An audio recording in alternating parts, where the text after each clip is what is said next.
ಕೊಡಗಿನ ಪವಿತ್ರ ಮಾಲ್ಮಾಕುಂದ್ ಬೆಟ್ಟ ಪ್ರದೇಶದಲ್ಲಿ ನಡೆಯುತ್ತಿರುವ ಭೂ ಪರಿವರ್ತನೆ ವಿವಾದವು ವಿವಿಧ ಕೊಡವ ಸಂಘಟನೆಗಳು ಮತ್ತು ಪರಿಸರವಾದಿಗಳ ಒಗ್ಗಟ್ಟಿನಿಂದಾಗಿ ಜಿಲ್ಲಾದ್ಯಂತ ಭಾರೀ ಜನಾಂದೋಲನವಾಗಿ ಮಾರ್ಪಟ್ಟಿದೆ. ಮಾಲ್ಮಾಕುಂದ್ ಬೆಟ್ಟವು ಕೊಡವರ ಆರಾಧ್ಯ ದೈವ ಶ್ರೀ ಇಂಕುತಪ್ಪನ ಕ್ಷೇತ್ರಕ್ಕೆ ಒಳಪಟ್ಟಿದ್ದು, ಇದು ಕೊಡವ ಸಮುದಾಯದ ಶತಮಾನಗಳ ನಂಬಿಕೆ, ಸಂಸ್ಕೃತಿ ಮತ್ತು ಪುರಾತನ ಪಾದಯಾತ್ರೆ ಮಾರ್ಗಗಳೊಂದಿಗೆ ನಿಕಟ ನಂಟು ಹೊಂದಿದೆ. ಆಧ್ಯಾತ್ಮಿಕ ನಾಯಕರೊಬ್ಬರ ಹೆಸರಿನಲ್ಲಿ ಸುಮಾರು 71.60 ಎಕರೆ ಭೂಮಿ ಖರೀದಿಯಾಗಿದ್ದು, ಈ ಸೂಕ್ಷ್ಮ ಪ್ರದೇಶದಲ್ಲಿ ರಸ್ತೆ ನಿರ್ಮಾಣ, ಕೆರೆ ತೋಡಿಕೆ ಹಾಗೂ ಮರಗಳ ತೆರವು ಕಾರ್ಯಾಚರಣೆ ನಡೆಸುತ್ತಿರುವುದು ಸ್ಥಳೀಯರ ಆತಂಕಕ್ಕೆ ಕಾರಣವಾಗಿದೆ. ಪರಿಸರ ಸೂಕ್ಷ್ಮ ಪಶ್ಚಿಮ ಘಟ್ಟಗಳ ಮಡಿಲಿನಲ್ಲಿರುವ ಬೆಟ್ಟಗಳ ಸ್ವಾಭಾವಿಕ ರಚನೆಯನ್ನು ಬದಲಾಯಿಸಿದರೆ ಭವಿಷ್ಯದಲ್ಲಿ ಮತ್ತೆ 2018ರ ಮಾದರಿಯ ಭೀಕರ ಭೂಕುಸಿತಗಳು ಸಂಭವಿಸಬಹುದು ಎಂದು ಪರಿಸರ ತಜ್ಞರು ಎಚ್ಚರಿಸಿದ್ದಾರೆ.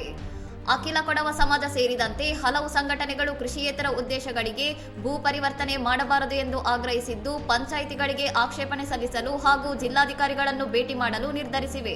ಈ ಹೋರಾಟಕ್ಕೆ ದ ಸ್ಯಾಫ್ರನ್ ಫ್ರಂಟ್ ರಾಷ್ಟ್ರೀಯ ಅಧ್ಯಕ್ಷರಾದ ರಾಜೇಶ್ ಪವಿತ್ರನ್ ಬಹಿರಂಗ ಬೆಂಬಲ ಘೋಷಿಸಿದ್ದು, ಕೊಡವರ ಭಾವನೆಗಳ ರಕ್ಷಣೆಗೆ ನಿಲ್ಲುವುದಾಗಿ ಹೇಳಿದ್ದಾರೆ. ಇನ್ನಷ್ಟು ಸುದ್ದಿಗಳಿಗಾಗಿ ನೋಡ್ತಾ ಇರಿ ಸೌರಂ ಟಿವಿ.